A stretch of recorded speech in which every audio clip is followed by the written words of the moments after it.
প্রতি বছরের মতো এবছরও আমাদের বর্ধমান ইউনিভার্সিটির আমাদের কর্মচারী সমিতির আমাদের সবার শ্রদ্ধেয় সাধারণ সম্পাদক শ্যামাপ্রসাদ ব্যানার্জির উদ্যোগে সাধারণ বার্ষিক সভার যে আয়োজন করা হয়েছে সেখানে আমাদের উপস্থিত রয়েছেন আমাদের অত্যন্ত প্রিয় মানুষ। আমরা যখন রাজনীতি জগতে এসেছি সেই সময়কার আমাদের নেতা মহসিন দা।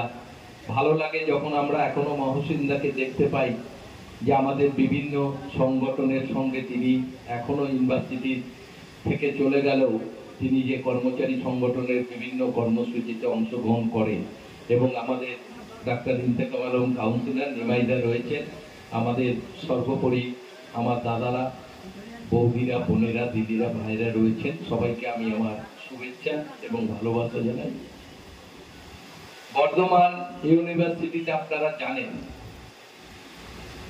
শ্যামাদার নেতৃত্বে এত বড় কর্মচারী ইউনিয়নের সংগঠন, এটা অন্য কোনো বিশ্ববিদ্যালয়ে আছে বলে আমি জানি না। আমি মাঝে মধ্যে কলকাতায় বলি, অনেক নেতারা বলে যে শ্যামাপ্রসাদ ব্যানার্জি ওখানে এই ইউনিয়ন করছে, এই করছে। আমি বললাম করবে না। মানুষ যাকে চাইবে, যে মানুষ আমাদের দলের পক্ষ থেকে প্রতিটি মানুষকে সংগঠিত করে এক জায়গায় রাখবে, তা সেই মানুষকে আমরা সমর্থন করবো না। আমরা কাকে করব আপনি বলুন তো? আর শয়ে শয়ে ইউনিভার্সিটির মানুষের, আমাদের পরিবারের কত ছেলের কর্মসংস্থার ব্যবস্থা করে দিয়েছে, তাদের পেটে ভাত দিয়েছে। এটা যদি যোগ্যতম কোনো নেতৃত্ব না হয়, সব জায়গা থেকে লোক আদায় করে নিয়ে এসে লোক দেওয়া, এটা কিন্তু চারটিখানি ব্যাপার না, সবাই এগুলো পারে না। আজকে বর্ধমান ইউনিভার্সিটির মতো জায়গায় এত বড় আমাদের একটা সংগঠন রয়েছে, কারণ আমরা জানি এর আগে যারা ইউনিভার্সিটিতে চাকরি করছেন তারা অধিকাংশই এখন বামপন্থী লোক। কারণ কংগ্রেস আমলে যারা ঢুকেছিলেন তারা সবাই রিটায়ার হয়ে গেছে। বাদ বাকি সিপিএম আমলে তো সবই সিপিএম এর লোক ঢুকেছে, একটাও কোনো বিরোধী লোককে ঢুকতে দেয় না।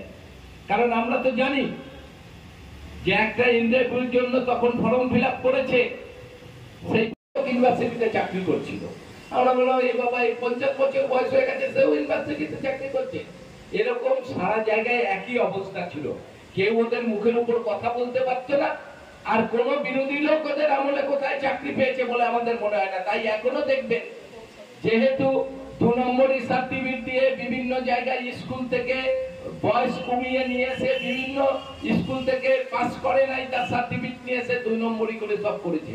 তাই এখনো দেখবেন না রাজ্যে 34 বছর সিপিএম চলে গেছে, 14 বছর তৃণমূল ক্ষমতায়, এখনো বাংলায় কোয়ালিশন কমিটি, এখনো সংগঠন শক্তিশালী। কি করে থাকে? গোটা গ্রাম বাংলার মানুষ আজকে সিপিএম এর বিরুদ্ধে, আর সারা জায়গার অফিস আদালত সব জায়গায় দেখবেন সিপিএম এর লোক।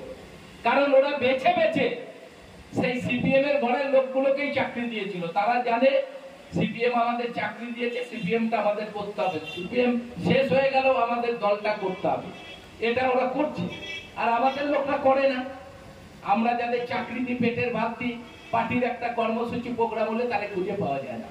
সে বলে এই আমার কলকাতায় দরকার আছে, কেউ বলে দাদা আমি বাড়ি ছিলাম না, কেউ অসুস্থ, কোনো সময় ভাবে না মায়না কম হোক আর বেশি হোক, কেউ একটা 2000 টাকার সরকারি কাজ করে এনে নিজের ক্ষমতায় দেখাতে পারবে? বলুন তো, যেই ছেলেটা বলবে এই যে আমি 2000 টাকা সরকারি কাজে পেয়েছি, পারবে না। তাহলে আমাদের মতো লোকরা, আমরা যারা বহু ছেলে মেয়ের কর্মসংস্থার ব্যবস্থা করে দিই, তৃণমূল কংগ্রেসটা আছে বলেই। তাই আমাদের আজকে সিপিএম এর সেই সব কথা ভাবলে আমাদের ভাবনা যে আমরাও তো কত লোকের কত কাজ করে দিয়েছি, কিন্তু পার্টির কর্মসূচির সময় আমরা তাদের দেখতে পাই না। তাই ভাবতে হবে যে দল যখন আমাকে ভাতের ব্যবস্থা করে দিয়েছে, দলটা যতদিন থাকবে দলের সঙ্গে আমাদের থাকতে হবে। যে কারণে আজকে সিপিএম দেখবেন বর্তমান শহরে আমরা যখন মিটিং হয়, আমরা দেখি বিজেপি থেকে অনেক বেশি লোক সিপিএম এর। আর সিপিএম মিটিংটা কবে করে জানেন? বেশি আপনারা খেয়াল করে দেখবেন, সিপিএম এর মিটিং হবে শুক্রবার। যত অফিস আদালত, দুর্গাপুর, রায়না, খন্ডগড়, যত কর্মচারী যেখানে কাজ করে, ওই সব কোয়ালিশন কমিটির লোকরা করজন কেটে গিয়ে জড়ো হবে ভিড়টা বাড়াবার জন্য। আপনি খবর নিয়ে দেখবেন, আপনি যে পাড়ায় বাস করেন সে পাড়ায় খবর নেবেন, বলবেন 5টা লোক আমাদের এলাকা থেকে যায়নি। তাহলে এতগুলো লোক করজন গেটে জমায়েত হলো কারা? এই বিভিন্ন জায়গা থেকে সরকারি ডিপার্টমেন্টের বিভিন্ন জায়গায় যারা চাকরি করে, যারা সিপিএম এর লোক, কোয়ালিশন কমিটির লোক, তারা ওই শুক্রবার গিয়ে করজন গেটে জড়ো হয়, তারপর মিটিং করে, মিছিল করে। আর এই সিপিএম এর নেতারা আজকে বড় বড় কথা বলছেন চাকরিতে দুর্নীতি, চাকরি ঠিক মতো কিছু হয় নাই। আরে দুর্নীতি তো শিখিয়ে গেছে সিপিএম, সারা বাংলায় দুর্নীতির জায়গা তৈরি করে দিয়ে গেছে সিপিএম। সিপিএমই তো গোটা বাংলাকে দুর্নীতি করে শেষ করে দিয়ে গেছে। আর তাদের সঙ্গে জোট করেছে আমাদের সাম্প্রদায়িক দল বিজেপি। মুখে মুখে বলবে আমরা সিপিএম এর সঙ্গে নাই, কিন্তু কোথায় তৃণমূল দাঁড়ালে ওই তৃণমূলকে হারাতে হবে ঠিক করবে সিপিএম আর বিজেপি ঘরে বসে, যে সব ভোটটা আমাদের এক জায়গায় দিতে হবে, তৃণমূলের ক্যান্ডিডেট যাতে হেরে যায়।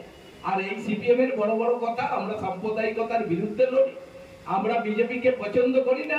আর ভোটের সময় একসঙ্গে ভোট দিয়ে তৃণমূলকে হারাতে হবে, মমতা ব্যানার্জির প্রার্থীরা কোথায় যাতে না যেতে তার ব্যবস্থা করে। তাই আমাদের ভাবতে হবে সবাইকে। আজকে আমাদের ইউনিভার্সিটির এত লোক আপনারা রয়েছেন, আমাদের সংগঠনটাকে আইএনটিটিউসি, আমাদের দলের এই যে কর্মচারী সংগঠনটা দীর্ঘদিন ধরে সামাদা করে চলেছে। সমস্ত লোক এক জায়গায় থেকে এই বর্ধমান বিশ্ববিদ্যালয়ে আমাদের ইউনিয়নটাকে শক্তিশালী করতে হবে, দলের কর্মসূচিকে পালন করতে হবে। যখন দল যে কর্মচারীদের কর্মসূচি দেবে আমাদের দলের পক্ষ থেকে সেইগুলোকে সফল করে তুলতে হবে। এবং সারাদিন আপনাদের কথা আমি জানি, বিভিন্ন সময় ভিসির সঙ্গে সেমাদা থাকে, আমি থাকি। কি করে আপনাদের মাইনা বাড়ানো যায়, কি করে আপনাদের সুযোগ সুবিধা বাড়ানো যায়, সেটা কিন্তু সব সময় সেমাদা আপনাদের জন্য চেষ্টা করে। এটা ভিতরে ভিসির ঘরে কথা হয়, এটা তো আপনারা সবাই জানবেন না, কিন্তু আপনাদের সুযোগ সুবিধা পাইয়ে দেওয়ার জন্য কিন্তু সব সময় চেষ্টা করে। তাই আমি আপনাদের কাছে বলবো, প্রতি বছরই এইভাবে একটা সাধারণ সভা ডাকে। আমি বেশ কিছু বছর ধরেই আমি এখানে আসি। সবাইকে মনে রাখতে হবে, আমরা তৃণমূল কংগ্রেস করি, আমরা সবাই মাননীয় মুখ্যমন্ত্রীর লোক।